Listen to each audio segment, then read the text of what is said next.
That's blatant, clear, I would say, bordering or even criminal behaviour, not to actually investigate a criminal matter. Because I have taken the thing to step into the courts, used private prosecution. Yeah. Well, that's why I'm particularly interested in your case, because of the fact they're trying to shut down a private prosecution. It's staggering. It's that particular aspect of it, because in a sense what you're demonstrating is how public courts actually achieve things. Because if that was in private, they could put the lid on it, right? Which is where going back to what we were discussing earlier, the importance of openness, that they can't get away with shutting it down in public as much as they can in private. And I say the judge in the case, his name is David Farrell QC. Yeah. He's clearly an honourable man. And yeah, exactly. Which is what I mean. There are good judges, and it's a mistake to say everybody's bad. There's a lot of bad malpractice in the system, but not everything's wrong. I agree with that. Yeah. Sorry. Anyway, how about some EDMs? Well, EDMs. The problem with EDMs is that you've got 100 MPs who won't sign, so maybe 120 because they're front benches, and then you've got about another 100 or 200 maybe who will refuse to sign. They are a useful tool. They are a useful tool for putting something in writing under privilege because they are proceeding in Parliament. And they're a useful tool for identifying levels of support. So, as part of campaigning for a parliamentary inquiry, we can table the motion as an early day motion, and then go around and try and get people to sign it. And I'm looking for a couple more pieces to the jigsaw before doing that. Which jigsaw pieces? Well, the problem is, in part, it's the issue of the unreliability of expert evidence, right? But that is the thing which destroys the family courts. You've got all these experts making a lot of money. Yeah. Some are very good. They are some very good. You can tell. You can read their reports. They're very obviously very good. But some are dreadful. Yeah. All right. And we need Parliament to kick off an investigation into that. Yeah. But I want to see also what's coming from the Education Select Committee. All right.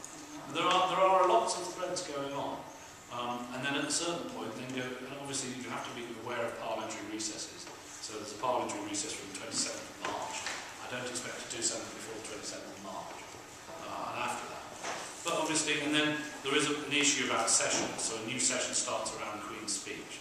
So with the new session, all the EDMs disappear when the session ends. So we should produce as much media reports as possible. It's getting strong arguments. But you see all the stuff Maggie's going to do about grandparents. There's other grandparents. Yeah, but I've also been doing a hell of a lot of research, and there's things I've picked up on, which I won't say to anyone else, only to you. Yeah. I'm not here and now, but I am finding evidence of the real truth of what's going on. And I told you in an email. Yeah, okay. And when I've got it, you'll have it. You spoke about Ted Jerry, who did a few good articles. One was about a case that I was doing, and it is particularly on this secret evidence from the experts. And I just want to kind of alert you to it because I'm in Birmingham as well. And I am sort of bringing together other very similar cases where there have been... Whereabouts in Birmingham? Brendan Fleming's. Oh, you're with Brendan Fleming, yeah, but whereabouts do you live in Birmingham? Not live in Birmingham? I'm not in Yardley. I'm not in your constituency, no. But I'm sort of central. But I am sort of bringing together other cases which are very similar to the one that was reported about brittle bones. Yeah, this is the issue to do with vitamin D deficiency. That was vitamin D deficiency, but it's not always vitamin D deficiency. It can be liver problems. But what I'm getting all the time is seeing paediatric reports that misreport the medical evidence, and no one checks. And you've got a lot of paediatric radiologists that are unable, or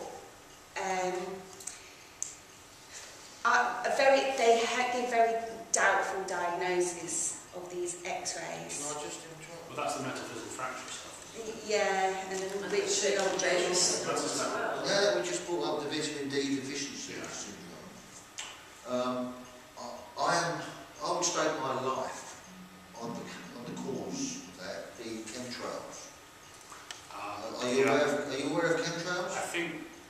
going a little bit Well, remote from... that's the cause of the vitamin D deficiency, Yeah. because we have no sunlight. I disagree. There could be some cream.